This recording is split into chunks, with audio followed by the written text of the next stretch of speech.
Eh, Les quiero felicitar porque a pesar de Nahi las fiestas zaituztet. de ayer están Atzoko aquí. jaiak gora bera, hemen zaudete, eta horregatik zorionak.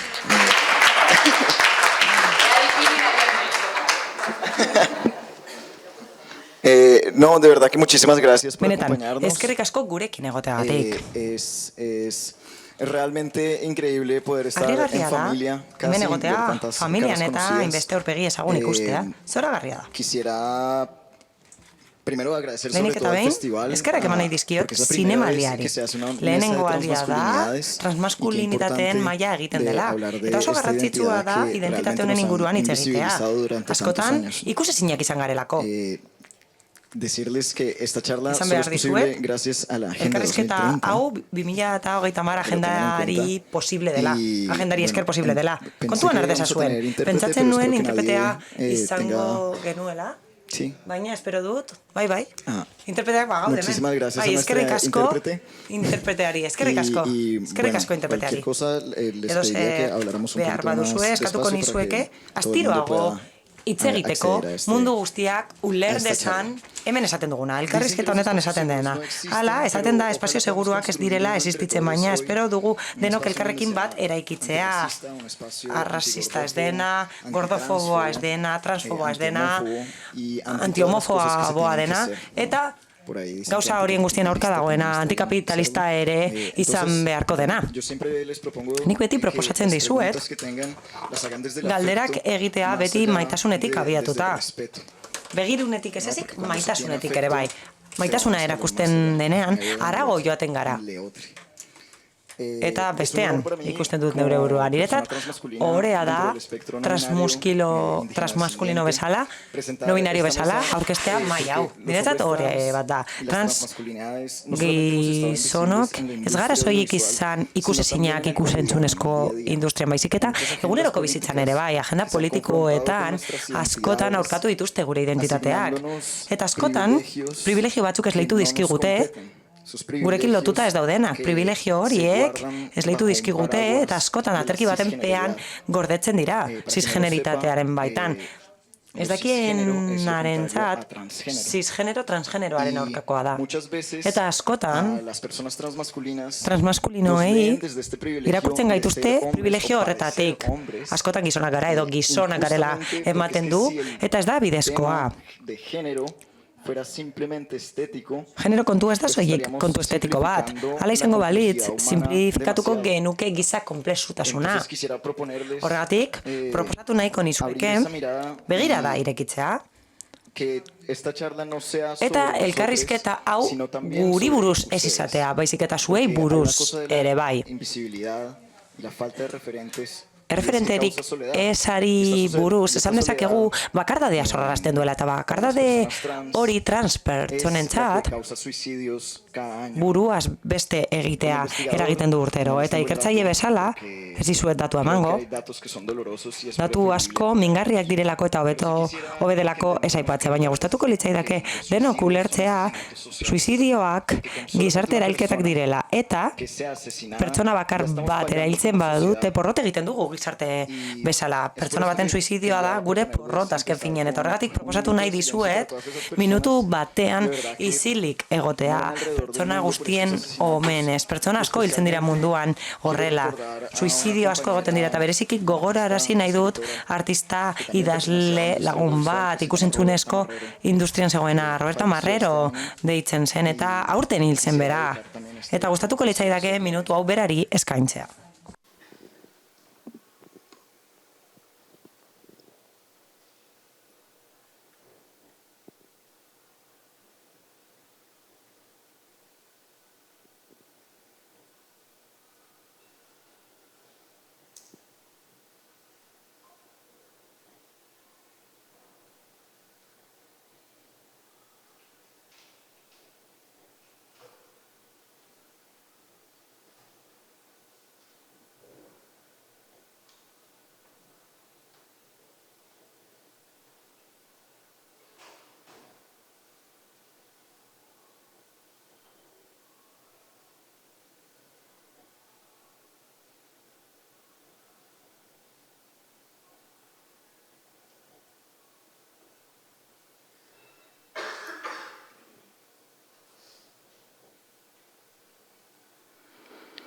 Qué bonito cuando un minuto se extiende tanto. Oso polita da minutu bat hainbeste luzatzea, eskerrik asko.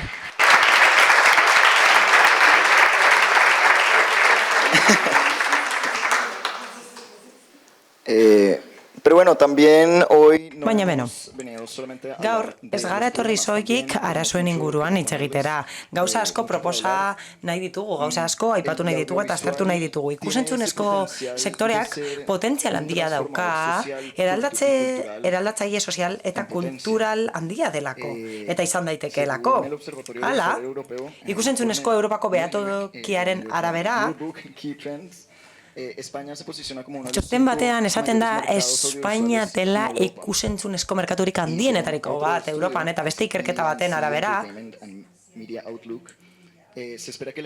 espero da ikusentzunezko industria urrengo urteetan 2,8 hastea. Hori Espainian, eta horrek zer esan nahi du?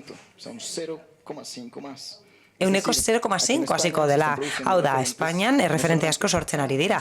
Eta ez soilik tokian kontsumitzeko baizik eta Latinoamerikan kontsumitzeko ere bai eta mundu osoan kontsumitzeko azken finean. Beraz, besterik gabe eta gehiegi luzatu gabe gustatuko litzaidake aurkestean nirekin dauden kideak. Oso pozik nago, berak haiek hemen daudelako, asko maite ditudalako, Afioko Neko, Italo-Txilenia zuzendari eta gidoilaria da, eta Zilarrezko Biznaga irabazi zuen Malagako zinemaldian Ziau Bambina film laburrarekin, eta gaur egun Este cuerpo mío filmatzen amaitu berri du, Carolina Justerekin batera zuzendutako film luze dokumentala.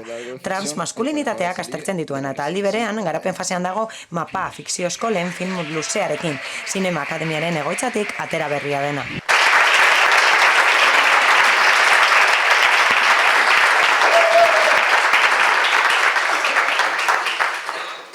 Dobofil, aktore trans ez-binario maskulinoa da, casting zuzendaria eta aktoren coacha da, arteetan lizentziaduna da, eta Santiagoko Txileko Finisterrae Unibertsitatean antzerkian aipamen berezia dauka, eta coach ziurtatua da. Horrez gain, castingeko zuzendari laguntzailea izan da Asbestas, Cerdita eta La Consagración de la Primavera besteak beste filmetan, eta Nekumen eta Entró con un hacha filmeko casting zuzendaria izan da. Eta bertan aktoren coach lana ere egin zuen.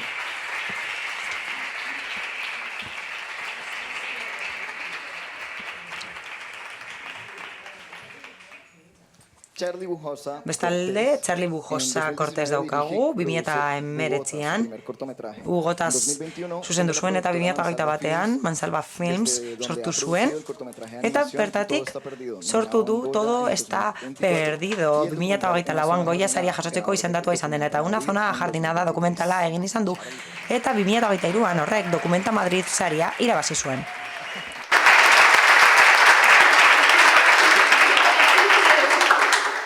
Bueno, y si algo se puede decir de las transmasculinidades. Eta transmaskulinitatei buruz esan dezakegu oso ondo janzten garela. Mesedez, txalo bero bat. Oso ondo janzten gara. Bai, Zaraut, hilapaintzaia guztiei.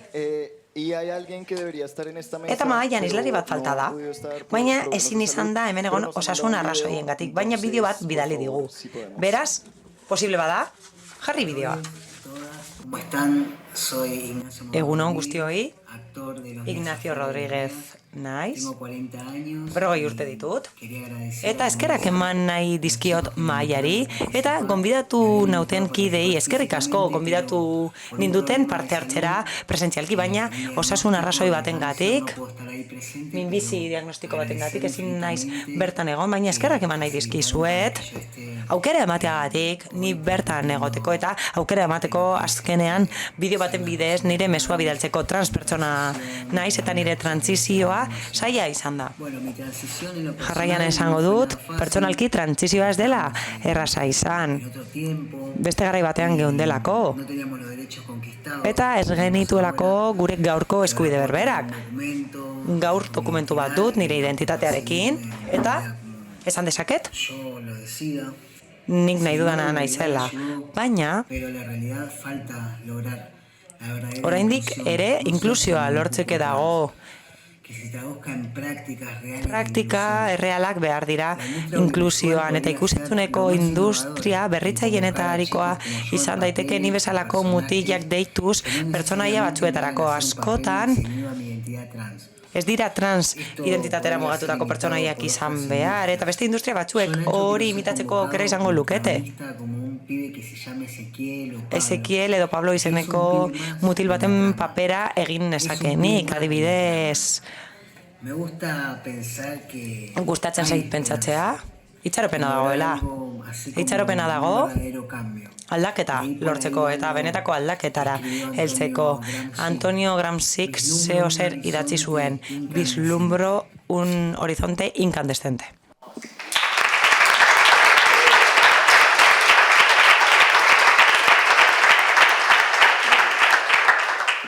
A la salida encontrarán un poco de pañuelos. Irteeran, zapiak egongo dira, edo zertarako behar badituzue erabiltzeko.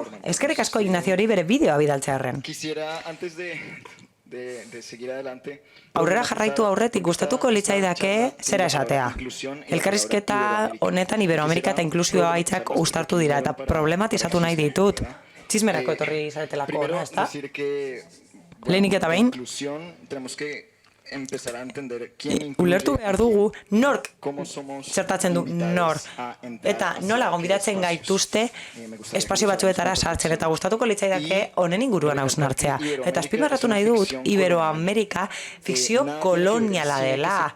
Ez dauka zerikusirik Latinoamerikan sortzen den zinemak Espainiakoarekin eta Donostiako zinemalditik gure begirada zabalagoa izan daiteke ikusteko nola demokratizatu zinema eta nola heltzen garen leku horietara Latinoamerikan adibidez. Eta aztertu behar dugu nola itzuli leku horiek zinemaldi honetara edo horrelako espazioetara.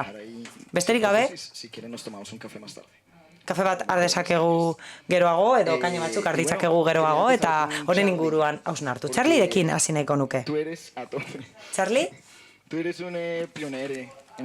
Aitzindaria izan zara? Produktores binarie gisa, eta oso bakarra izan zara zure espeziean, oso paregabea izan zara, eta zuk borrokatu behar izan duzu transmaskulinitateetan eta transfeminitateetan gertatzen den bezala. Eta burokraziaren eremuan oztopoak izan dituzu produktore bezala. Eta zer esan dezakegu horri buruz? Zer oztopo aurkitu dituzu bide horretan? Erakunde handi batzuk daude eta proiektu bat finantzatzerakoan, zer oztopo aurkitu dituzu? Bai, hartuko dugu bistekaia, bai.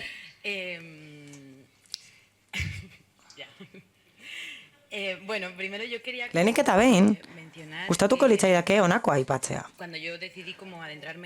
Nik erabaki nuen, produkzioaren munduan murgiltzea, bere garaian, eta orduan, erabaki nuen hori egitea apur bat soro modura, ezta? Norabait esatearren.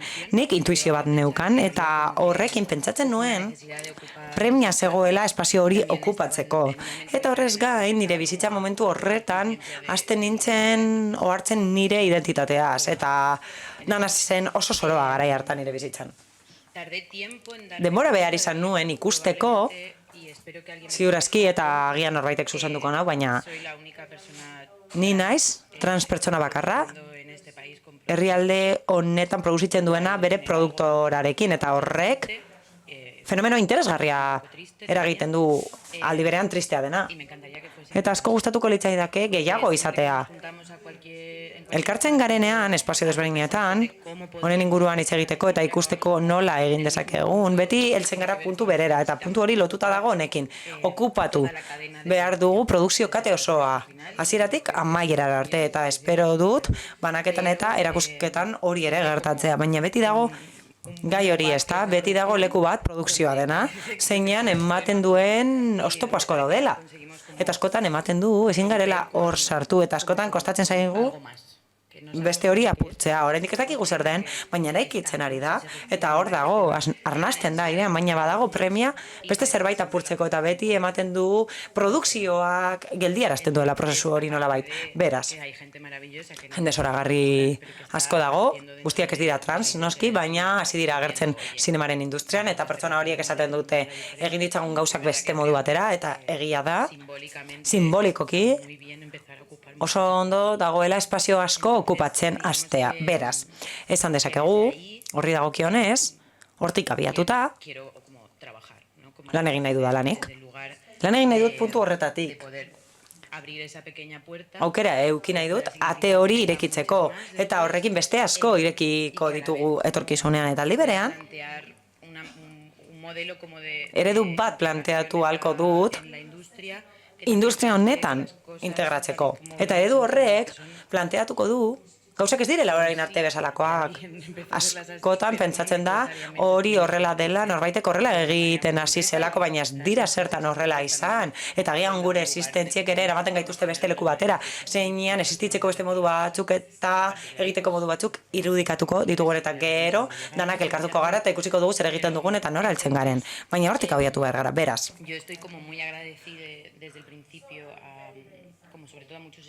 Nik asko eskertzen diet espazio askori egindakoa, laborategiei eta egonaldi espazio desberdinei. A priori esen erraza sartzea eta urte gutxitan nik uste dut lortu dudala gauza interesgarriak egitea naiz eta orain produkzioaren haurtzoa naizen. Oraindik haurtzo bat naiz produkzioaren munduan eta badaude espazio asko, adibidez inkubatzailea, akademiaren egonaldia eta ikusmira berriak, adibidez, proiektu bat daukagu horretan, ikusmira berrietan, eta proiektu horiei esker existitzen gara, eta lagundu gaituzte existitzen, eta horri gehitu behar diogu beste hau. Denok nahi dute gu hurbil egotea. Bai, esan behar da, esan. Bai, badakit hori, denok nahi dute gu hor egotea, hori ala da. Hurbil egotea nahi dute, baina nik dirua nahi dut, besterik gabe, dirua nahi dut.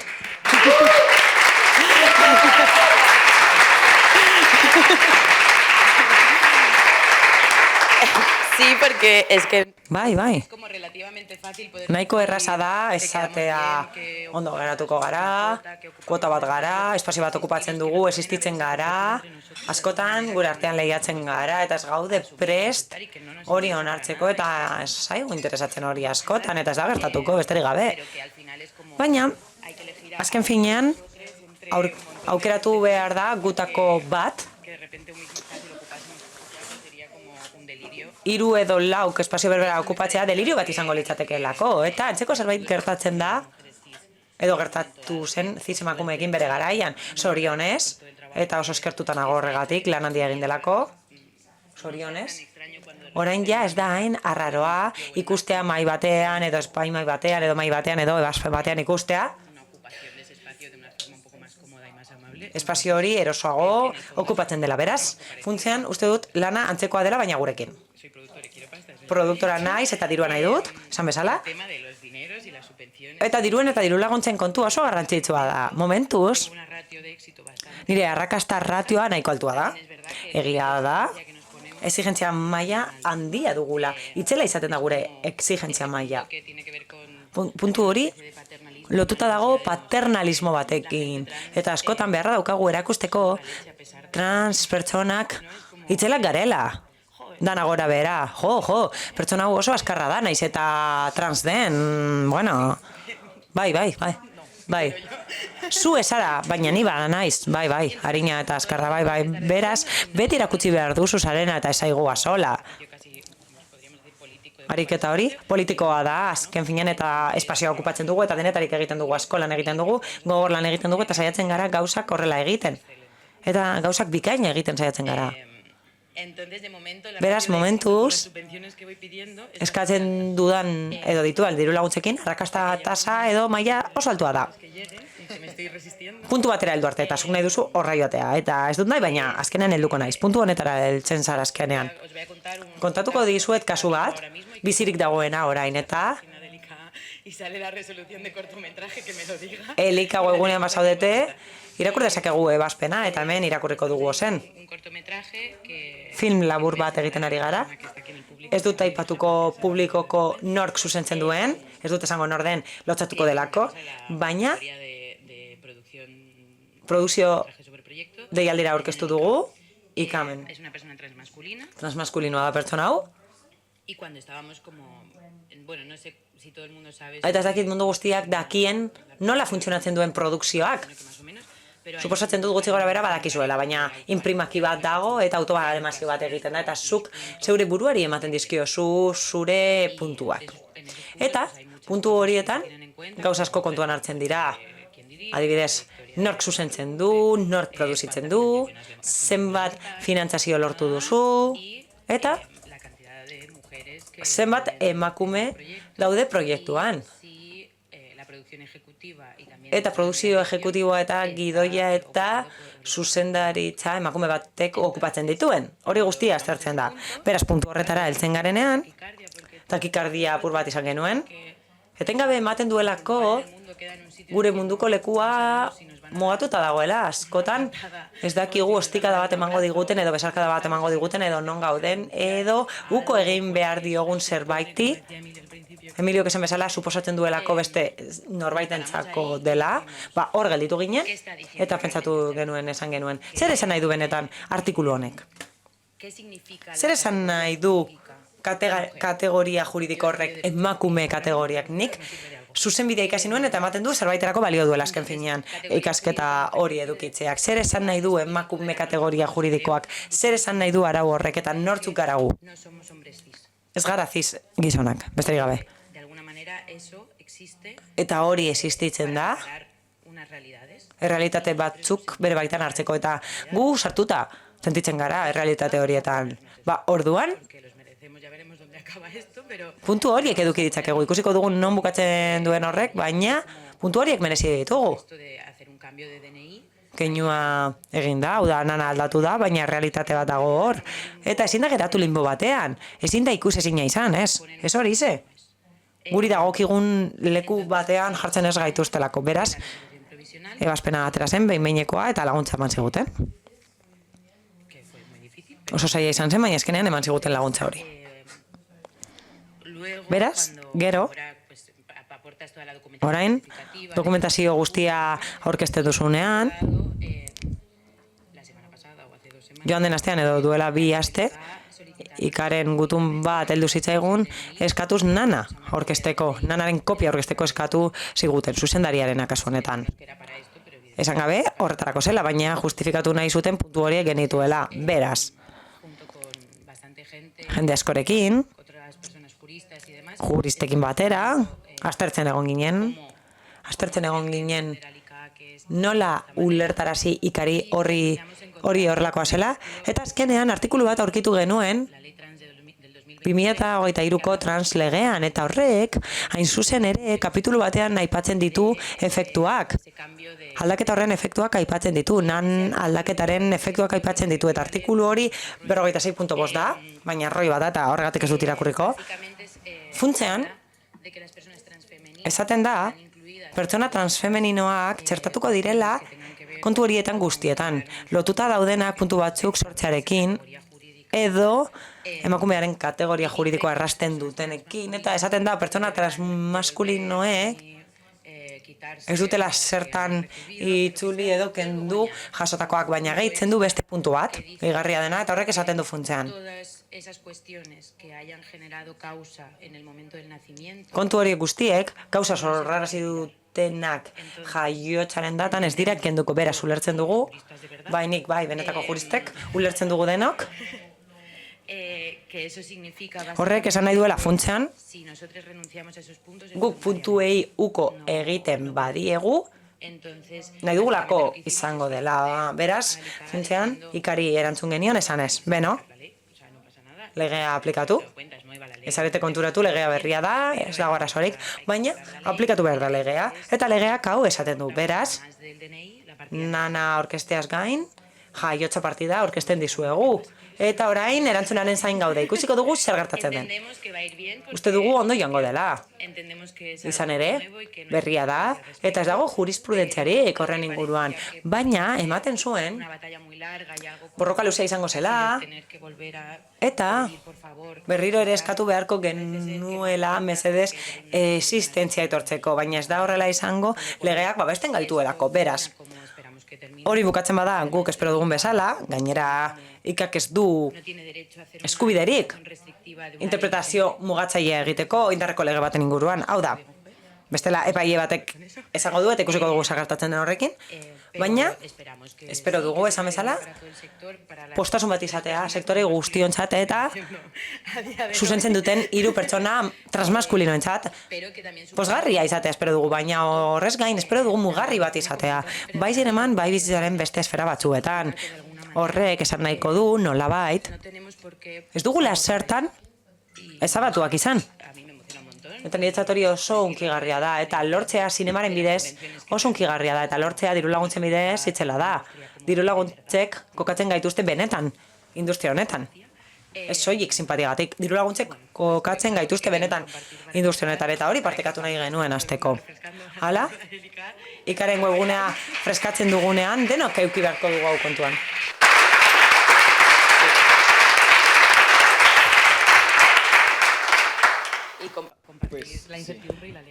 Eta, postasun eta zegoen guztia partekatzeko, Xarri eskerrik asko gurekin hau partekatzeagatik, batzuetan pentsatzen dugu hori dena kanpoan, oso kanpoan dagoela, baino bizitzan gertatzen diren gauzak dira, ez bakarrik filmetan. Eta horregatik behar ditugu erreferenteak ikusentzunezkoan. Kontu asko aipatu dituzu, bide batez galderak bat dituzue, itxaron mesedez bukaerar arte, eta ondoren egingo ditugu galdera horiek.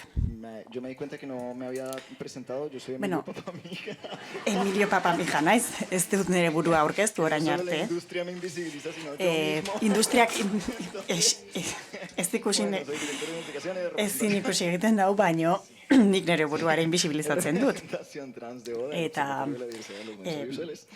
lan egiten dute ikusentzunezkoen behatokian.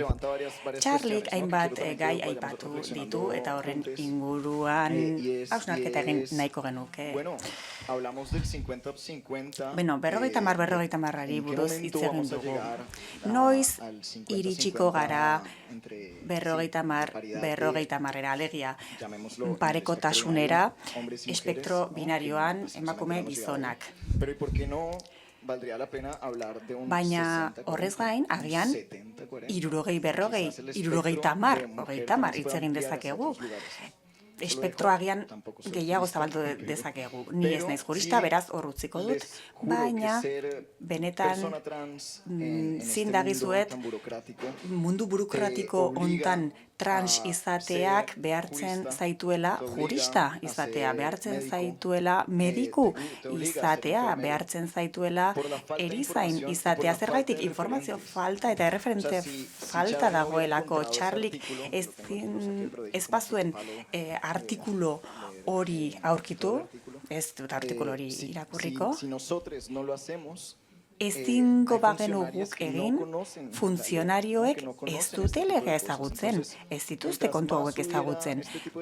Beraz, hizketaldi hauek beharrezkoak dira informazio hau zabaltzeko, eta are gehiago hormonak hartzen ditugun pertsonen artean. Jendeak orokorrean, medikuek, eta bar, ez dute ezagutzarik hormona tratamenduen inguruan, eta egin behar dituzten gauzak egiten amaitzen dute. Zuk, Afioko, orain amaitu duzu zure errodajea, bai, astebete geratzen zait amaitzeko. Oso konplexua iruditu zait komentatu dugun hau guztia, zuk dokumental bat egin duzu zure transizioari buruz. Zuk zuzendari gisa, ze erronka, ze zailtasun aurkitu dituzu bidean. Lehenik eta behin, eskerrak eman nahi dizkiot zinemaldiari, gu gonbidatzeagatik, eta zera komentatu nahi dut. Uste dut garaia dela precedenteak ezartzeko, egia da industrian 4-5 gizon trans gara, zinema egiten oso gutxi gara. Eta 4 hemen gaude, gehienak hemen gaude. Eta Eskande Lazaro ere. Kaixoa, bai. Ez dut gehiago hitz egin hortaz, beran dago. Uste dut garaia dela aldaketa bat egiteko eta hazi bat landatzeko, orain arte realitatea zen etzegoela trans gizon zuzendaririk, eta ikako pertsona batekin hitz egin nuen atzo, eta esan nion bitu, kexatzera etorri naiz. Kexa bat jarri nahi dut, modu atseginean, baina uste dut garaia dela ez egoteko emakumeen kuotan baizik eta guk gure sailkapen propioa edukitzeko, pertsona ez binario bezala eta puntu propioak edukitzeko. Eta nik uste dut, agian aurtengo ez, baina datozen urteetarako lortu daitekela. Eta espero dut etorkizunean lau ez izatea, gehiago izatea. Hau errealitate bada eta gurekin ez dute kontatzen ezertarako. Nire kasuan, burokraziagatik, hainbat nazionalitate ditu edalako, burokrazia drama bat bizitzen ari naiz, gaur egun ni islatzen, representatzen ez dauen DNI bat, daukat, nan bat, eta gu gizon trans gisa sentitzen dugu ez dugula espazio hau eta ez dugula irabazi. Eta zerbait lortzen duzunean, gaizki sentitzen zara, eta buruari bueltak ematen dizkiozu, eta kuestionatzen duzu ea ondo dagoenik espazio hau irabaztea. Alegia, hazi gaituzte oso emakume gisa, eta ez gara hau sartzen espazio batzuk okupatzen. Alegia, impostore balitz bezala sentitzen gara, gizon zisen ingurune batean nago, edo adibidez, lehiaketa bat edo konbokatoria bat irabazten duzu, eta errudun sentitzen zara bertan egoteagatik. Pentsatzen duzu, agian eman didate bakarrik trans izateagatik, ala benetan eman didate nire pelikulak merezi duelako. Beraz, zinema egitea ja, honezkero, ja zaila da, baina hortaz gain guk mamu hori daukagu buruan. Merezia aldut hemen egotea ondo, beste pertsona bat egon behar aldu nire ordez, gizon zis bat. Hori da oso nekagarria. Eta ni gainera pelikula honetan zabaldu egin naiz jendeari. Eta, gure ondoko lagun hau ere pelikulan agertzen da. Laizter agertuko da. Beraz, esan nahi dut, 2025ko diru laguntzetan, izugarria litzateke guk gure kategoria propioa edukitzea puntuetarako, eta hori benetan opari polita izango litzateke gabonetarako.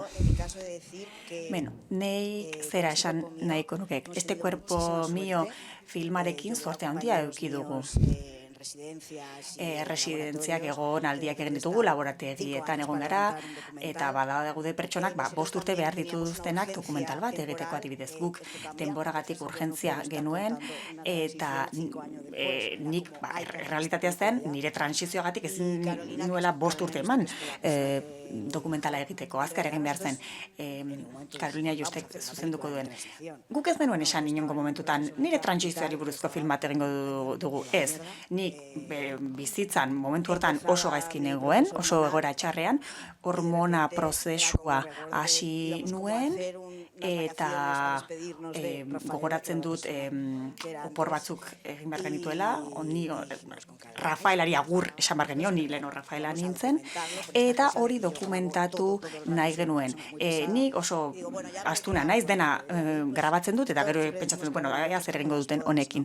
Eta esaten dut hau ezkontzak bezala direla. Zehoze txikia egin nahi duzu, laburmetrai bat egin nahi duzu, eta bapatean 1000 gonbidatuko ezkontza bat bihurtzen da. Hori gertatu zitzaigun guri funtsean. Nik zortea izan dut, eta babesa izan dut, hasieratik, nire representanteak esan zidan, ez, hau laburmetrai bat ez, film bat izan behar du.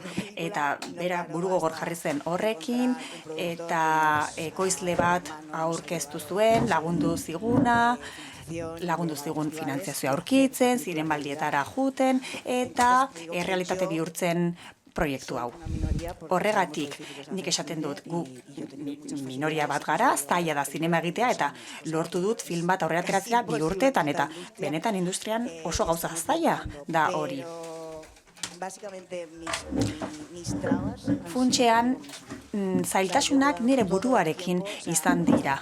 Alegia, nik pentsatzen nuen, zergatik nago hemen? Pertsona hauek, aurkitzen zara, zinemari buruz asko dakiten pertsonekin, gizonekin, eta gainera, kuestionatzen zaituzte irabazi duzulako. Esaten dizute, pelikula bat egin duzu, zertan ari zara hemen. Denbora guztian justifikatzen aritu behar zara, espazio hortan zergaitik zauden azaldu behar duzu, eta hori benetan nekagarria da. Gu aintzindaria gara, eta beraz pedagogia egin beharra dukagu, ez dago beste erremediorik, batzuetan hotelera iristen zera, eta esaten, emat dizuguak esateko, ziz gizonok, irakurriz liburua eta utzi nazazue pakean. Gaur, benetan, mai izugarria daukagu. Batzuetan, sobreesposizioak zaila izaten da norberarentzat. Eta bitu zer gertatzen den etesgaitasuna duten pertsonekin. Eta ze mekanismo erabiltzen diren gauzak aksesibleagoak egiteko. Demagun azpititulazioa. Azpititulazioa berez gorrentzako da, baina ikerketek diote entzuten duten pertsona askori lagundu egiten diela azpitituluak irakurtzeak. Badakite metafora apur bat arraroa dela, baina berdin gertatzen da transidentitatearekin. Vulnerabilitatea ulertzen hasten garenean, estetikatik aparte, zer gertatzen da, feminitatea beste modu batera ulertzen dela, eta maskulinitatea baita ere. Zergaitik zeren gutako inor ez dagoela bi kategoria horietan. Ez ireki, ez altxa eskuak mesedez, baino... Claro, y una de las cosas que me ha encantado de, por ejemplo, Chao Bambina. Chao Bambina, adibidez. Siempre lo cuentas y que yo lo he vivido. Zuk kontatu izan duzu. Eta zera da. Uste genuen laburmetraia soilik pertsona transmaskulinoentzat zela. Baina, de hombres cisgénero bapatean, están secando las lágrimas. Nire ondoan ikusten dituz gizon cis mordoak negarrez eta kalean gelditu eta besarkatzen zaituzte. Eta esaten duzute, bi potrokin. Nik oraindik ez dut gizon cis heteroekin hitz egiten beraien hizkuntza ikasten ari naiz oraindik. Ez dut ikasi nahi beraien hizkuntza. Hola, beste hizkuntza bat jakingo nuke. Elebiduna izango nintzateke. Maskulinitate toksikoari buruz hitz egiten dugu maiz, baina badago beste maskulinitate bat beste leku batzuetatik ulertzen hasi behar garela, zeren benetan polita da. Eta badakit kursi xamarra dela hau, baina maskulinitateare kursi izan daiteke. Zure dokumentalak vulnerabilitate asko erakusten ditu, eta uste du gauza asko aldatuko direla. Zuk lehenengo pertsonan bizi duzu, eta guk askotan komentatzen dugu hau. Publiko queerra dagoeneko ja irabazita genuen. Publiko femeninoa baita ere, empatia moduko batengatik, baina vulnerabilitateak gizon cis askok duten eskudo hori apurtu egin du, eta derrepente etortzen zaizu Alicanteko gizon bat disforia duena eta ondartzan ez duena kamiseta kentzen, ez delako bere gorputzarekin gustura sentitzen, eta orduan pentsatzen duzu, konektatu egin dut pertsonekin ez nuena inoiz pentsatzen konektatuko nuela bizitzan, eta batean eztabaidarako ate bat ireki da pertsona horiekin pentsatzen zuen ezin zela agian barrera hori zeharkatu, eta ireki egin dugu, eta beraiek ere gauzak sentitu dituzte, eta niretzat hori benetan izugarrizko aurkikuntza izan da, eta benetan miresgarria izan da. Pentsatu dalako, badago itxaropena. Completamente. No, y en esta charla burocrática burokraziari buruz ere asko ikasi dezakegu. Pertsona gutxik ulertzen dute instituzio batek sor dezaken violentzia, esaten dizunean ezin dituzula, paperak aldatu, sarbide gutxiago eukiko dituzulako. Pertsona migratzaileak adibidez hori sentitzen dute, ni Kolonbian pertsona bat nintzen eta Espainian beste bat, oso desberdina. Eta badirudi horrek paregarria dela, baino burokrazia dator eta zailtasun batzuk sortzen dizkizu. Migrazioari buruz hitz eginez, hau galdetu nahi nizun. Zure lana benetan funtsezkoa da, eta da, korputz erreferenteak aurkitzea ikusentzunerako. Adibidez, kastin zuzendari bezala, ze garrantzitsua dan gorputzak jartzea erreferenteak eukitzeko.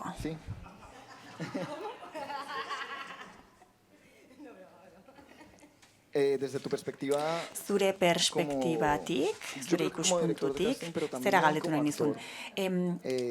Aktore gisa edo casting zuzendari gisa, ze erronka ditu oraintxe bertan industriak casting bat egiterakoan? Beno, nik 3 gauza konta ditzaket. Alde batetik, nire esperientzia aktore bezala, aktore coach bezala eta casting zuzendari bezala. Aktore bezala honakoa esan nahi dut. Une honetan, casting bat dut, pertsona transmaskulinoena, eta nik pentsatzen dut. Bueno, ez naiz nahikoa transa, casting hau egiteko, eta beste pertsona batzuek esaten didate gehi naiz, eta gehi pertsonaia bat egiteko deitu naute, baino ez naiz nahikoa transa. Uste dut gauza komplexua dela eta estereotipo asko daudela. Dituzten pertsonak ere badaude eta ez dirudite transak. Beraz, nola irekiko dugu espektro hau? Zer da cispas? Argituko dut. Hori da pertsona trans batek, pertsona trans bat cisgenero dirudienean eta ez transgenero. Horixe. Beraz, hori aktoreari dagokienez. Coach gisa nik egiten dudana da bereziki castingak prepatzen laguntzea. Nik gidoi estena asko irakurtzen ditut urtean zehar eta badut aktore talde bat nire inguruan eta bertan agian egon daitezke identitate trans maskulinoak, transfeminismoak eta ez binarioak. Momentu batean esaten dute, pertsonaia ez binarioa bilatzen dugu. Manolo izena du, baino emakumea da. Beraz, uste dut hor ardura bat dagoela. Hasieratik gai batzuk sartu behar badituzte, eta garrantzitsua da gai horiek sartzea, kontu zibili behar dira idazketan, hori zaindu egin behar da, eta investigatu behar da, zer esan nahi duten identitate horiek. Ez bakarrik erakusteko, bai, dibertsitatea dugu, ez. Ni aktore gisa ere gertatu zait pentsatzea, kuota bat betetzen ari naiz, migratzaile, kanpotar eta transa naiz. Eta hori askotan gertatzen da pertsona migrantekin. Pertsona trans ez binario migrante. Eta eszena bakarra dago, serie guztian kuota bete behar dutelako. Eta kitxo. Bueno, asko luzatu gabe nik casting zuzendari gisa, zorte handia eduki dut. Bueno, ez diot inori begiratu nahi. Baino, Lazaro laburmetraiaren castinga egin nuen, eta benetan ametsa izan zen. Pertsonaia guztiak, aukeran itzaken ze, pertsonaia ze identitate hartu nahi zuen, eta hori benetan pertsona trans bezala, casting zuzendari bezala oso miragarria izan zen. Ume bat zegoen, eta nahi genuen kuadratzen zuen pertsona bat lortzea, baina ez genuen generoan pentsatuz. Bai, adin tarte batekoa izan behar zen, aur txikia, Baina benetan izugarria izan zen. Gustoa eman ziten aukera izatea pertsona transek beste aukerak edukitzea. Gidoietan, adibidez, nik casting zuzendari bezala iristen zait gidoi bat, eta esan didate behar dut, dendari bat, pertsona razializatu batekin, hitz egiten du, edo disgaitasuna duten batekin, eta hori ez da existitzen imaginarioan. Ez dira zertan deskribatuta egon behar,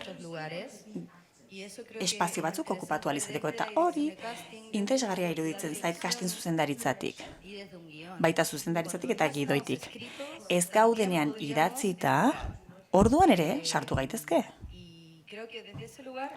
Eta uste dut hortik garrantzitsua dela fokoa jartzea. Norberak bere arlotik egin dezake bultza. Errodaje batean edo produkzio batean norberak bere lekutik bultza dezake. Intimitate koordinatzaile bat bezala, bagian identitate koordinatzaile bat ere beharko genuke. Nik adibidez trans pertsona baten historio kontatu nahi badut, naiz eta trans ez izan, asesoratu naiteke trans den pertsona batekin, zeren agian akatsasko egin ditzazke, estereotipo mordoa konta ditzaket nahi gabe, eta nik azken finean 30 urte dauzkat, oraindik hormonatze prozesuan nago, baino erreferenteak izan banitu, desberdina izango zen. Nire aizpak 14 urterekin hormonatzen hasi zen, eta ja esan zuen trans dela, erreferenteak zituelako, ikusi zuelako, beste aukerak zeudela eta internet zuelako. Bera unibertso cis heteroan bizi da, baino badu beste errealitatentzako sarbidea. Beraz, saia gaitezen erreferenteak ematen.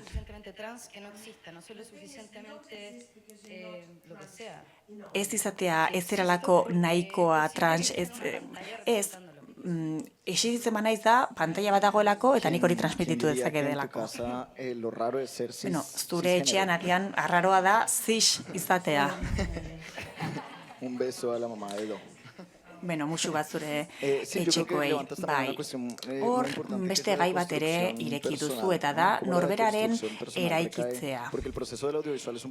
Ikusentzunezkoaren prozesua oso prozesu polita da, ikuspegi askotakoa, eta ikusentzunezkoa produzitu arte pertsona asko pasatzen dira hortik. Eta erretratatzen diren gorputzak ikusten duzten pertsona asko pasatzen dira. Eta dekonstrukzio deseraikitze prozesu hori behar da. Danak adibidez zuriak ikusiko bagenitu pertsonak elenkoan, horrek egin zerbait arraroa pentsatuko genuke. Pentsatuko genuke ez dela normala. Eta kamarari dagokionez ere berdin. Ze gorputz enfokatuko ditugu, gorputzaren ze zati enfokatuko ditugu, nola sortuko dugu desioa, ze gorputz eta aruntz sortuko dugu desioa, ze gorputz filmatuko ditugun. Eta zenbat iraungo dute eszena horiek. Konturatu gara, adibidez, mina denbora luzeagoaz erretratatzen dela gorputz razializatuetan, gorputz zurietan, baino eszena luzeagoak ditugu pertsona razializatuenak, minari buruz pertsona zuriak baino. Eta horrek dago, perspektiba desberdina ematen digu. Hortaz kontzientze bagara, konturatzen gara, zer ari garen kontsumitzen beste leku batetik. Beraz, eskerrik asko lehenengo hizketaldiaren lehenengo zati honengatik eta ikustegatik ze arazo dauden. Orain gustatuko litzaidake proposamenetara pasatzea. Zer aldatu dezakegun? Txarli, zu jurista zara? Léenos algún artículo que nos irakurri guztu mesedez artikuluren bat guri argia bidaltzeko emaizki guzu datuak. Ondoren editatu dezakegu bideo hau. Beno, jurista ez, ni ekoizlea naiz, produktorea naiz. Bueno, gauza askotarikoak egiten ditugu. Aurrekoan elkarrezketa bat eduki genuen, hitz egiteko zerri buruz egiteko genuen gaurko hizketaldian. Eta zeraz konturatu nintzen. Batzuetan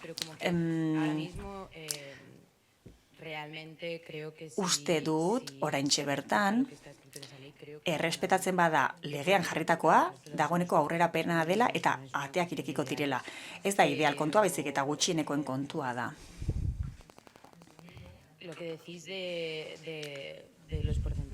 Portzentaiei buruz hitz egin duzue, eta espero dugu hori, gauza gehiagotara irekitzea, ez da elako nahikoa baita transei buruzkoa ere, urrats bat da, bai. Gero, kontziente naiz, jurista naizen aldetik. Zaila dela baita arriskutsua ere, gauza batzuk zentsuratzeko moduak aurkitzea edo erabakitzea zer sar daiteken kategoria batean eta zer ez. Beraz, gauza batzuei atea irekitzea errespetuz eta kontuz egin beharra dago. Eta berriro, diruarekin. Zergaitik, zeren bestela, inklusiboa izan nahi duen zerbait agian gero violentzia gehiago sor dezake. Beraz, agian hitz egin genezake, esan genezake, instituzionalki eta ekonomikoki zaindu egiten dela narratibak sortzea, beste lekuetatik datozenak, pertsona gehiagori, ez bakarrik emakumei eta trans pertsonei baizik, eta beste gauza gehiago kontuan eukitzea. Baino aldi berean ikaratu egiten hau horrek, eta bapatean konservadorea naiz. Uste dut gauzak oso tentuz egin behar direla, ondo pentsatu behar direla, gauzak konplexuak direlako. Beraz, pauso txiki honekin hasteak, aukera mandezake ondoren pauso gehiago egiteko, beraz gauzak ondo pentsatu behar dugu, hausnartu eta pentsatu behar dugu ondoren zer etorri daiteken. Egia da 50-aren kontu hori, behintzat ikari buruz hitz eginez, 40 buruz ari garela. Gehiago garenez, ondo legoke hori zabaltzea. Orain 50 horretara jo behar dugu, eta ondo dago kausa horretara atxikitzea. Eta espero dugu egunen batean 60 izatea. Nik 80 izatea nahiko nuke. Ez, gezurra da. Bai. Hay algo como de ser un poco implacable. Baita ere, apur bat implakable, nolabait esateko izan behar gara, industria hartu behar dugu, baina ez diogu uko egin behar gu garen horri. Adibidez, egunero gurtzatzen naizen pertsonekin, nik par egiten dira, eta agian ez zait nabaritzen, baina benetan hori keinua da. Eta keinu horrekin ere, gure existentziari drama kendu nahi diogu eta pisu eman nahi diogu, leku guztiak besteak bezala okupatzeari. Hor egon nahi dut, beraz, eta nire helburua da, aukera edukitzea existitzeko drama edo txiste bat izan gabe. Beraz, nahi dut gure pelikulak txiste bat edo drama bat ez izatea. Askoz gehiago daukagu esateko, eta nik konturatzen nahi horretaz. Produzitzen dudanetik, eta merkatuetara eta jaialdietara joaten naizenetik hori ikusi dut. Normalean, bakardadea sentitzen dut, eta hori arintzen da, eta beti ikusten ditut beste pertsona batzuk, eta lekuetan beste pertsona batzuk aurkitzen ditut, bezarkadak ematen ditugu, betidanik ezagutu bagina bezala, baina nomok elkar ezagutzen dugu, eta hori oso polita da azkenean. Oso polit bihurtzen da hori, fenomeno hori, baina konturatzen naiz. Espazio horietan existitzeak postasuna sortzen duela, nomoen artean, Baina horrez gain aldaketa sorarazten du cis pertsonen artean. Depende pertsona hori nondik datorren, eta berarekin lotutako inguru abarren arabera, horrek gatazka bat eragitea gerta daiteke, baina oso atseginak gara egietan. Harrikadak eman genitzake, baina irribarre batekin. Beraz, beno. Espazio horiek okupatzeko moduak gauz asko artikulatzen ditu, eta lehenengo aldiz begiratzen nautenean gero, bigarren aldi horretan desberdin begiratzen naute. Eta astelehenetik ostiralera harria zulatzea espero dut, eta gero asteburuetan deskantzatu alizatea, uneren batean hori espero dut. Baina pozik nago, pertsona asko hasi garelako hori egiten, eskerrik asko. Fioko. Fiokori galdetuko diot orain, bai.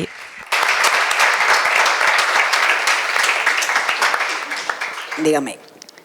Ez da zu. Hemos hablado contigo mucho. Hitz egin dugu zurekin asko, eta esan dugu beti garrantzitsua dela kameren atzean askotariko pertsonak egotea. Eta aniztasuna problematizatu behar dugu. Horri buruz hitz egiten dugunean, zer da guretzat hegemonia? Hor utziko dut, gerorako kainak hartzen ditugunerako, baina hor utziko dut hori, bai. Garrantzitsua da aniztasuna azken finean, zenbateraino? Espazioak okupatu ditugu eta hori konkista bat izan da. Eta hori egin behar da gidoitik, produkziotik abiatuta. Ez ditugu soilik okupatu behar zuzendaritza postuak. Ez hori zen, departamentu guztietan egon behar dugu hori fantasia bat izango litzateke. Lortzea gure historioak kontatzen direnean, gure ikuspegitik egitea, eta gure ikuspegitik egitea eta guk egitea hori, guk geuk egitea hori, baina egiten ez denean, badakit modan gaudela, oso politak garela eta mundu guztiak zerbait esan nahi duela guri buruz, baina senyorok nahi dute guri buruz hitz egin, eta horiek ez daude hurbil gure gandik, gure realitaten gandik, eta ez gaituzte ezagutzen egitan. Beraz garrantzitsua da, bai, guri buruz hitz egin nahi duzu, modan gaudelako, ez, kari, errealitate bat gara, hurbil zaitez, emaiguzu espazio hori, kontatu nahi baduzu gure historioa utzi espazio hori okupatzen. Ikuste dut hori bere bizikoa dela, batetik. Oso garrantzitsua da gidoian egotea, eta aukera ematea gure ikuspegia emateko. Baina, grabatzerakoan fantasia bat izango litzateke zuk egin duzuna zure film laburrean. FOMO handia sentitu nuen. Rodaje horretan, queer pertsona asko zeuden, baina hori kimera bat da. Eta askotan iaia ezinezkoa da hori gertatzea. Asko gustatuko litzaidake pelikula bat egitea, zeinetan soilik egongo lirateken queer emakumeak eta queer pertsonak eta emakumeak, baina errealitatea ez da hori. Zail askotan soilik daude cis gizonak eta trans bat ikusi dute urrun eta ez dakite zer den egiten. Beraz, zoritxarrez, gu gara lehenbizikoak industria honetan eta pedagogia asko egin behar dugu eta hori oso nekagarria da, baina nik uste dut hori egin behar dugula, besterik gabe. Nik adibidez filma egin genuenean, ni saiatu nintzen hori lortzen. Kameraren aurrean denok ginen trans eta atzean, ez. Nik nahi nuen betikoekin egon. Cis gizon asko zeuden, eta gero noski zailetan pertsona asko zeuden, adibidez soinuan, elektrikoen artean. Gustatuko litzaiguke queer elektrikariak egotea, baina oso zaila da fokista trans bat aurkitzea, oso gutxi gara. Gustatuko litzaiguke danak egotea, baina bapatean ikusten duzu taldeko gehienak cis gizonak direla, eta uste dut bere bizikoa dela pedagogia egitea aurretik eta oso astunak izatea horrekin. Guk bilera asko egin genituen aurretiaz eta esan genuen danak egon behar dute, elektriko senyoro hori zoragarria da, baina horrek utz egiten badu pronombre batean, akatz handia da, beraz, hasi behar gara esten eta pedagogia egiten, eta batean elektrikari horiek ikusten zenituen, Ni cis naiz, bai, zu zizara. Baina bapatean oso irekita zeuden, ikasi nahi zuten, eta egitan, askotan ez dute ezagutzen egoera, besterik gabe ez dute ezagutzen errealitatea, eta bapatean ikusi nuen, talde bat nuela, zoragarria zen, gizonen taldea, filmaren alde zeuden eta une oro esaten zuten. Batek esan zuen, eta puntatu zuen, cis naiz, eta pertsona hau ez da binarioa, eta bai, nahi zuten ulertu. Eta niri horrek itxaropena ematen dit, badakit oso nekagarria dela pedagogia egitea, baina egin behar da, eta hasi behar gara espazio horiek konkistatzen. Eta ez soilik grabazioan dinamika hori oso garrantzitsua da, apurka dinamika hori aldatu behar dugu, bukatu behar dugu grabazio infernal horiekin, oldarkorrak direlako, senyoroak azerre daudelako, eta hierarkiak oso gogorrak eta muturrekoak direlako, eta maitasunetik eta ulermenetik egin daitekeelako zinema.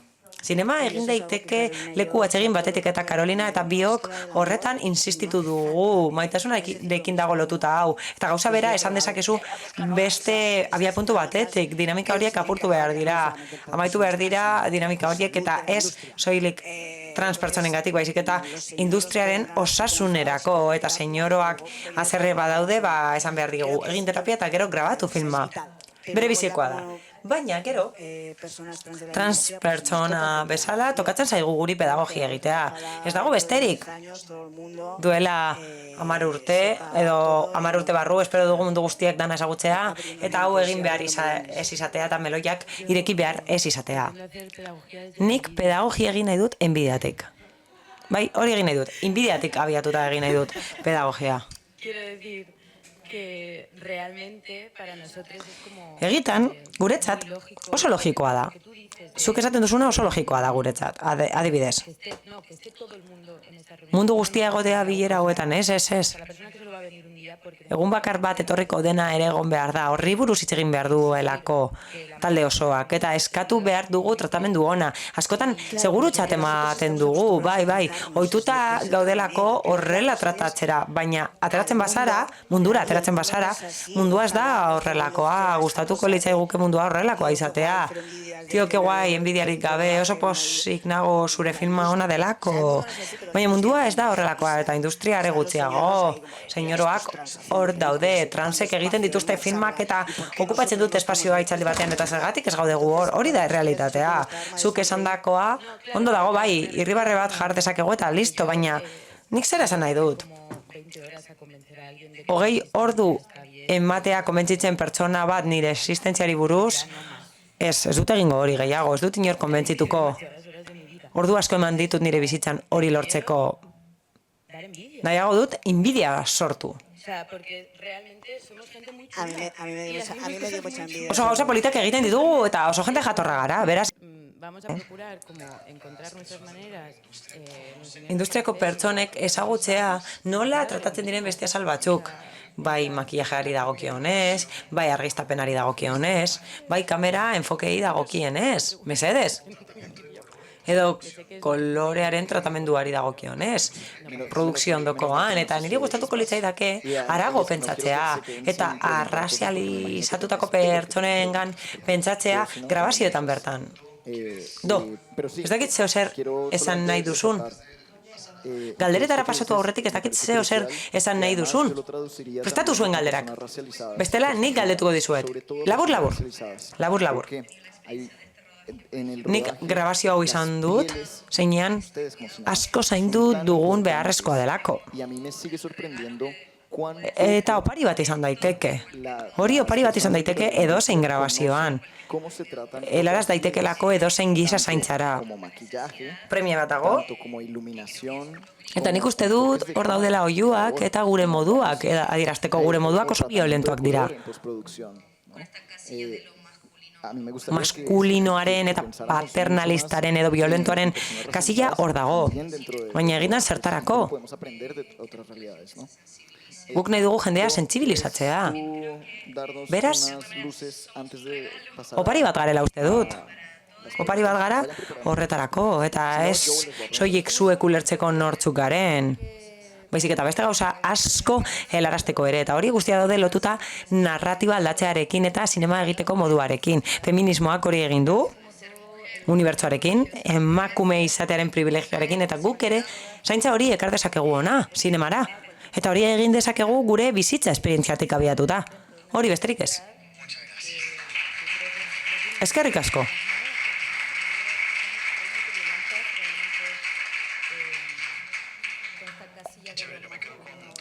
Ze ondo? Ikasi behar dugu denongandik, beraz eskerrik asko. Eskerrik asko, hiruroi zuen zaurgarritasunagatik eta irekitzeagatik. Eta orain, zuen momentua heldu da. Mesedez, galderarik? Ai, ze ondo, eskerrik asko. Eskerrik asko. Piropoak esan nahi badituzu ere bai, ondo dago bai, noski. Piropoak esan nahi badituzu, aurrera. Aukera dago horretarako ere bai. Egunon. Egunon.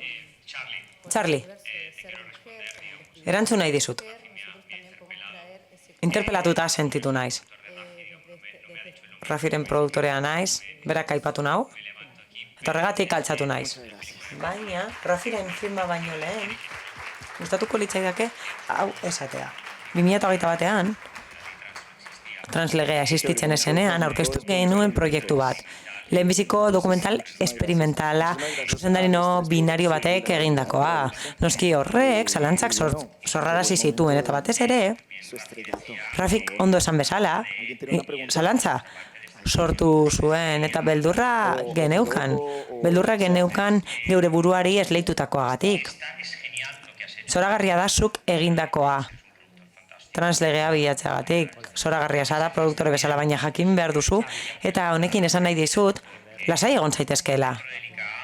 Ikaren barruan, sentsibilitatea handia da gai hauekiko, eta guk, aurkeztu genuenean filma, adieraziko genuen, pertsona baten sexua aldatuta zegoela. Eta hori aldatuko zela filma garatu bitartean, eta hori ez zen arazo bat izan erakunde honentzat. Ez da izango. Beraz, ziur nago puntuak lortuko dituzuela, eta ez da arazorik egongo, ziur nago. Beraz, grabatzen ari dira, grabatuta geratuko da, bai, grabatuta geratuko da. Baina, ni ez naiz ikap. Baina aurrekari bat dago. Beraz, arazo bat izango bazenu, lege aurrekaria dago eta dirua helduko zaizu. Beraz bai, dirua helduko zaizu. Y si no, digamos, pues ayudaré para que eso ocurra. Eta nik bestela lagunduko dut hori gerta dadin. Bai, hori da. Eta presidente bezala babestuko dut. Zenbat erakunde daude hemendik? Produktore izateaz gain, beste espazio batzuk okupatzen ditut, eta bestalde, azpimarratu nahiko nuke berak esandakoa. Oso garrantzitsua da pedagogia egitea grabazioa baino lehen. Gai hori oso potentea da. Eta nik uste dut horri heldu behar zaiola, baina ez soilik produktore bezala. Ez hori ze. Kate osotik egin behar dugu. Espazio bat okupatu nahi bat dugu queer eremutik, hori egin behar dugu Latinoamerikatik, zera helarazi zidaten. Binarismo horren barruan, sartu zen dikotomia horretan, impostore sindromea denok daukagu, arrazoi desberdinengatik.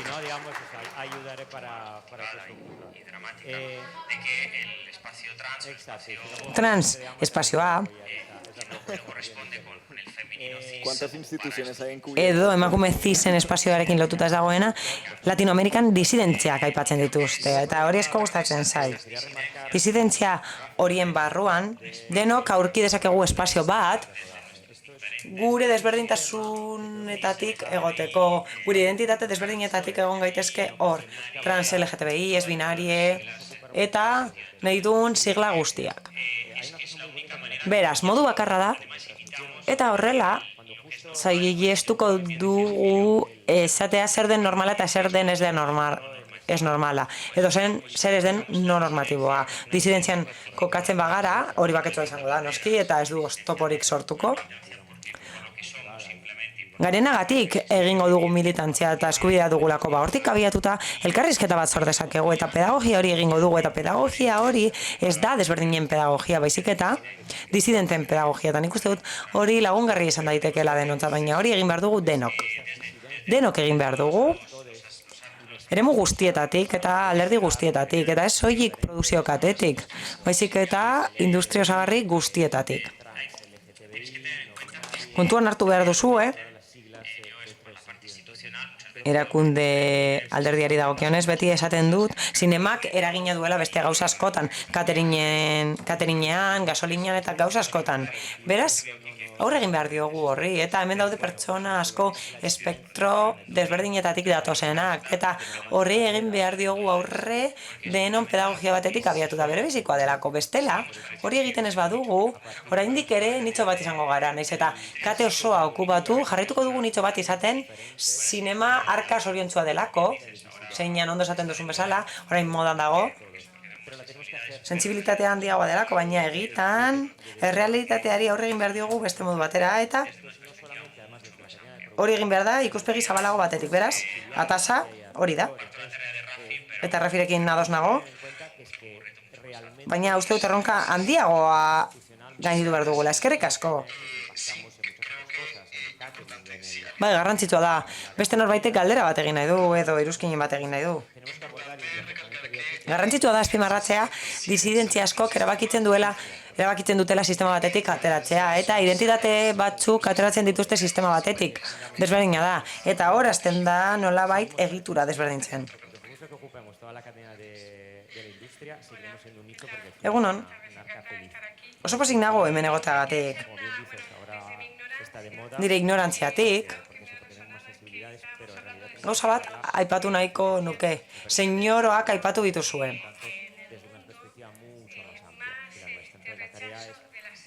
Eta nik Andren gandik aurkitzen dut hori gehiago, edo ikusten dut hori gehiago. Errazagoa da, nik translagunak ditut, dokumental bat egiten ari naiz, baina horrez gain, asko defendatzen dut, trans kolektiboa, hala izan behar delako, baina atzerapen handiagoa ikusten dut emakumeen gandik, gizonen gandik, baino errealitate hauen aurrean, eta oso eskatuta nago. Ez dakit, zuek zer ikusi duzuen eta zer pentsatzen duzuen horren inguruan. Terfaz non nahi daude, ezin dugu saiestu, eta emakume fascistak hor daude, box boskatzen eta banderarekin, zer egiten dugu haiekin? Ba ez dakit. Gure filmekin unkitzea eta gure aldera erakartzea. Nik uste dut hori dela modu bakarra aldatzeko. Atzo hitz egin genuen Karlorekin. Ayusori erakutsi nahi diogu filma. Nik nahi dut Ayusok ikustea nire filma. Agian iritziz aldatzen du, agian zerbait lortzen dugu.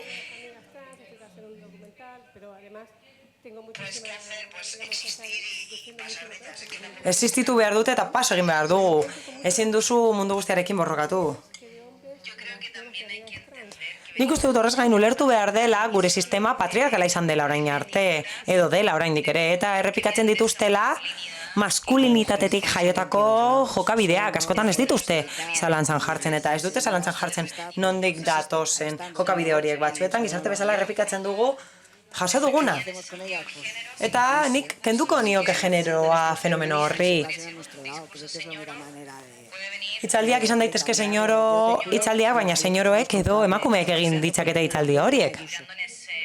Andra batzuek jarraitzen dute kontzertu hori. Partitura berberak partekatzen dituzte eta denok jaso ditugu. Eta nik uste dut hortik doala. Ez nintzateke beste geratuko horretan generoan. Senyoro batzuek ez dute hori esango eta andra batzuek hori esango dute. Senyoro hitza esaten dugunean, ematen du soilik ari garela gizonez. Bai. Izan daiteke, baina emakumek ere horrelako jokabideak dituzte. Eta behi, TERF mugimendu asko daude. Bai, noski, erraldoia da mugimendua. Izan ere, mundu gerra bat egongo balitz feminismo maskulinoa, gizonek egingo lukete feminismoaren alde eta alderantziz ez dago zalantzarik horren inguruan ikuste. Senyoro terminoa entzun du, da agian funtzionatzen du. Beraz, abizen bat izan daiteke. Senyoro izan daiteke terminoa, baina nik uste dut hegemoniaren arazoa dela. Ez genuke errepikatu beharko hegemonia hori. Feminismoak ez luke errepikatu beharko hegemonia, baizik eta beste sistema erabat berria proposatu beharko luke feminismoak. Sí, bueno, claro. Y hay un montón de movimientos TERF gigantesco, o sea, claro, es gigante. O sea, de hecho, si hubiese hoy día una guerra mundial que se llamara machismo y feminismo, Sí, habrían hombres cis. No, Habría, o sea, vamos a hacer... de eso no hay duda. Ez dugu esango kontziente ez garenik, badakigu beldur horiek daudela. Beldurrak direlako azken finean. Eta, horrez gain, batzuetan, mundu guztiak du arriskua, nolabait, konkistatutakoa defendatzeko modu itxusiekin. Lortzen duzunean zaila den zerbait, batzuetan burua joaten zaizu nolabait, burua galtzen duzu. Eta nolabait, baliteke hori gertatzea pertsona batzuei. Pertsona batzuek oso barneratuta dute, asko sinistu dute jokoa. Esan dugu, ez dugu gure artean lehiatuko, ez gara lehiatuko, askotan sistemak horra eramaten zaitu. Oso perversoa da, eta horrek eramaten zaitu borrokatzera, eta horrek eramaten zaitu horma batzuk eraikitzera nolabait, eta esatera, ezkendu nirea. Eta hasten zara horrela ostikadak ematen espazio hori okupatu nahi duen hori. Lehen esan dugun bezala, bai. Hobeto eta politago egiten dute, baina nik ulertzen dut, zaila izatea pertsona batzuentzat. Esan dakoa. Konkistatu behar da, inbidiatik. Gainera, gure kolektiboa oso zaurgarria da. Ez dugu botere politikorik, ez da ekonomikorik ere. Eta askotan aurka egitea oso zaila da. Gure kolektiboaren aurka egitea ez da ingarrantzitsua gauza, garrantzitsuago batzuei egin behar zaie aurren nire ustez. Egunon? Jaiso Figueroa naiz, Perukoa naiz, produktora naiz. Eskolak ematen ditut unibertsitatean, eta orain doktoretesi bat egiten ari naiz Madrilen, eta nire lana bideratuta dago horretara. Nire etxea, 15 ordura dago Limatik, eta pedagogian zentratuko naiz. Harrigarria da, puntu berean egotea, naiz eta hain urrun egon. Momentu historiko desberdinetan gaude, baita momentu ekonomiko, politiko desberdinetan, lehenbiziko mundua eta garapen bidean dauden herrialdeak, eta azkenean gauza berberetan gaude, eta nire galdera hauze da. Zuen ustez, nola gara daiteke forma bat orientatzeko? Entzun dut esandakoa. Prestakuntzari buruz hitz egin duzue film bat dut, zuzendari batekin, eta zuzendariaren pasaportea Espainiakoa da. Katalunian maite duelako, baina, klaro, zaila da. Funtsak eskatzen dituenean, Peruko zuzendari bezala idazten du eta zaila da horregatik. Ikasbide bat da, mundu bi horiek uztartzea funtsei aplikatzeko eta prozesu horren baitan, filmaren prozesuaren baitan, asko hitz egiten dugu horri buruz. Galdera deserosoak egin izan dizkigute, eta askotan komunitateari buruz hitz egin dugu, gure trans komunitateari buruz hitz egin dugu, badago herri bat, oso urrun dagoena, eta 50 urteko atzerapena dute, elkartu dira bi mutil, eta gure babes puntua dira bilatzeko laguntza eta ikusteko nola egin dezakegun kolektiboa identifikatuta sentitzeko, eta mutil horrek asko maite du komunitate hori, ordezten duen komunitatea, eta nik esaten nion.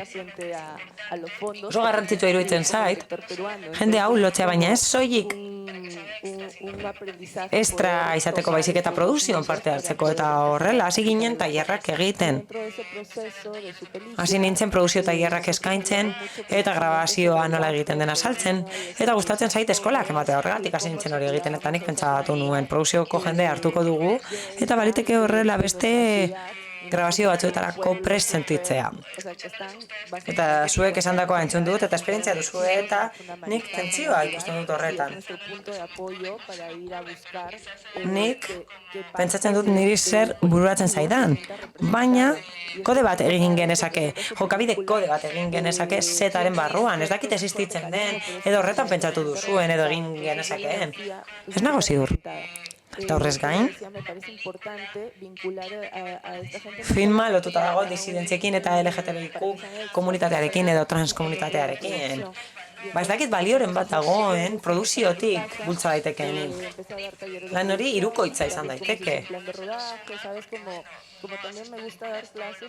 Ez duzu filmik egiten urtero, eta niretzat oso garrantzitsua da, Amazonaseko 20 urteko ikasle batek esatea, bere laguna eramango dutela gehi sentitzen delako, eta hori da realitatea. Oso atzeratuta gaude, zentzu horretan. Eta nik uste dut, hori oso garrantzitsua dela, eta gustatzen zait ikuste hori, zuen ustez hori nola konekta daiteke. Niri asko gustatzen zait ikustea film hauek horrela eraikitzen direla, baina nola elgaitezke elkarrizketa hori edukitzera beharrezkoa eta premiazkoa delako. Ikusteko edo barneratzeko gorago daudela edo aurreratuago daudela, eskerrik asko. Nik uste dut, film laburraren grabazioaren ostean niretzat fantasia bat izan zen, eta badakit idatzi zela koderen bat. Askotariko zaintzak biltzen zituena. Eta nik uste dut hori egiten az daitekela. Beti ere ulertuz, grabazio bakoitzean gauza desberdinak gertatuko direla, eta informazio desberdinak sortatuko direla. Eta azkenean ikaskuntza bat da. Ez dut uste jesar gaitezkenik gu hemen. Kuota transmaskulinoa gara, bakoitzak bere espektroa du, baina parte bat gara, besterik gabe. Askotarikoa da aniztasuna. Aniztasuna itzela da gizakion artean, eta grabazio bakoitzean aukera desberdinak suertatzen dira. Eta agian horiekin guztiekin, liburu bat idatz dezakegu. Gomendioak edo gai garrantzitsuenak jasoz, baina nik uste dut kolektibo desberdinek parte hartu beharko luketela, ekarpenak eginez eta ulertuz, egituratu behar dela, eta ziurezki grabazio bakoitzean edo proiektu bakoitzean gauza bereziak beharko dira eta espezifikoak izango dira, baina garrantzitsua da egiten astea. Asko gustatu zitzaidan laburrerako egin zena, film laburrerako egin zena. Bai, ematen du, hemen gaudelako erantzunak ditugula, baina zalantza berberak ditugu, zuen galdera berberak ditugu, baina norbaitek esan behar du, esan beharreko horregatik gaude hemen, ez zalantza gutxiago ditugulako. Egia da guk erabaki dugula hastea.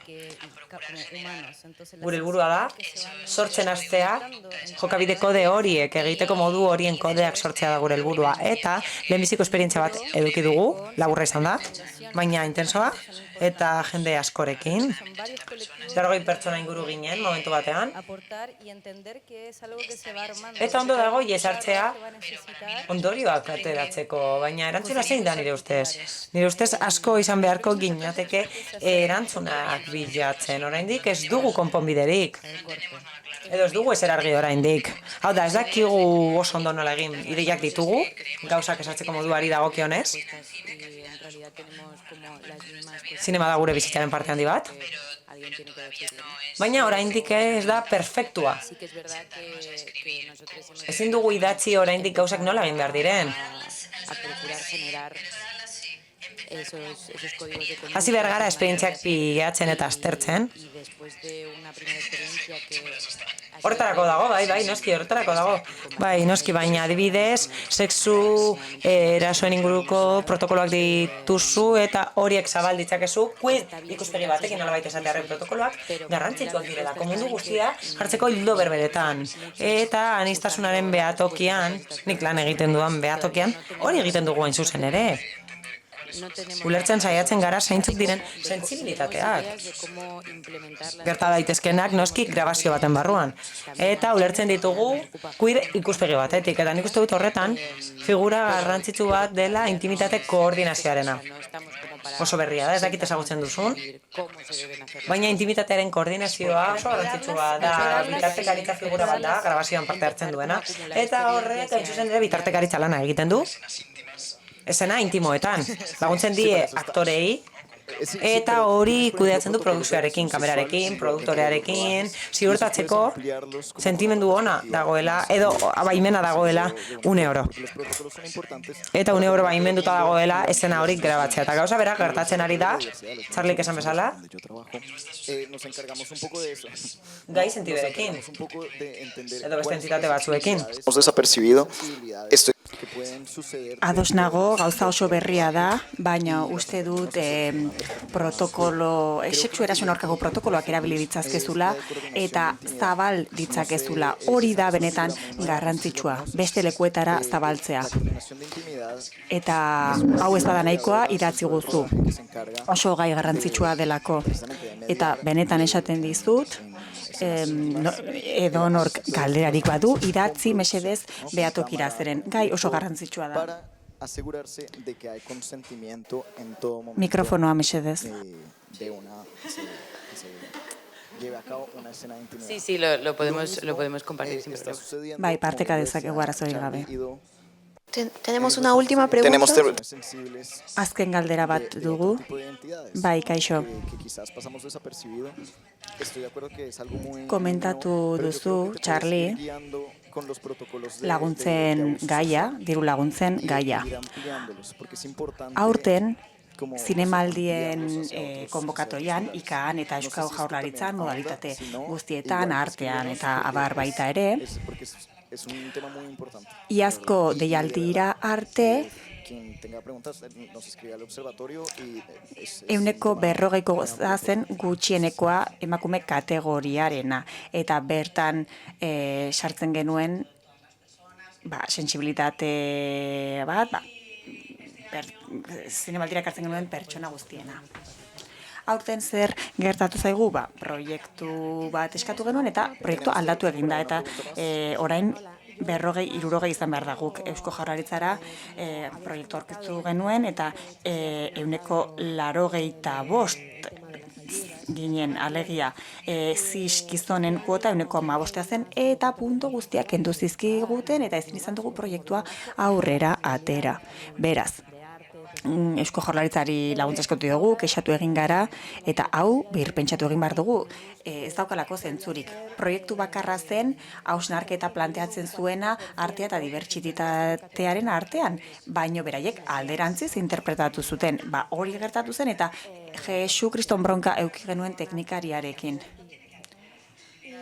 Ez dutu sentsibilitateak atenditu behar baizik eta puntoei buruz zen guztia eta egia da. Legearen arabera berak arrazoi zuen, ondo ari zen interpretatzen. Ez dakit ondo ulertu dizudan. Deialdiak derrigortzen zuen gizonak 40% izatea bete behar bat zan. Alegia, kuota gizonentzako zan. Eta gehienez emakumen 60%. Benetan harrigarria izan zen. Orain, ari gara idazten idazki bat, 10 puntuak kendu dizkigutelako 80. posizioan uzten gintuztenak. 8. posizioan barkatu. Baina orain aldatu egin dute, zu jurista zara eta gu gerra hontan gaure. Ez, gelditu oraintxe bertan. 3 asignatura falta zaizkit karrera ateratzeko. Beraz, elkar gaitezen.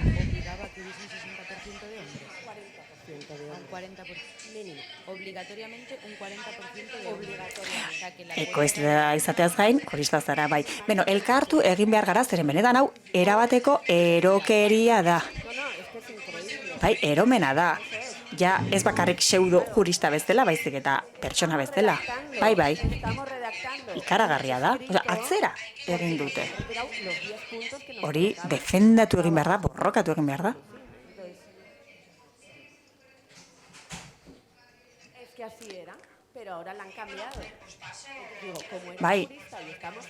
Bai, pasako dizuet legea. Zeren topera gabiltza hori idazten Eusko Jaurlaritzaren kultura zuzendariarekin hitz egin nuen eta esan zidaten idazki bat egiteko eta hortan gabiltza. Eta sinadurak ez ditugu behar, baino laguntza behar dugu, esateko hau eromen bada, honek ez du zentzurik. Ez dakit zer, esan ez dut hitzik, oso gauza arraroa iruditu zait. Baina eskerrik asko, hau gurekin partekatzeagatik, zeren oso modu honean itxi dezakegu gaurko hizketaldia. Eskerrik asko denoi Bueno, karrera bukatu beharko dut orain. Bueno, zoritxarrez, gaurko hizketaldia ixten joan behar gara, kontu asko aipatu ditugu, galdera asko atera dira, junko gera, pixkanaka dana argitzen Txarlik aipatzen zuen moduan, inork ez du erantzun guztierik, baino elkar gaitezke eta jarrai dezakegu gaio hauetan sakontzen. Eskerrik asko benetan. 4 maravilloso. Eskerrik asko onera gerturatu diren 4 pertsona miresgarri hauei eta ikusiko gara. Sí, pero muchísimas gracias por compartir esto porque, bueno, es una muy buena forma de cerrar, ¿no? Como muchísimas gracias a todos. Voy a tener que terminar la carrera. Sí, me toca ir cerrando. Nada, creo que quedamos con muchas cuestiones. Ojalá quedemos con muchas preguntas. Después nos vamos yendo para ir resolviéndolas poco a poco. Nadie tiene las respuestas, como lo decía Charlie, muy bien dicho.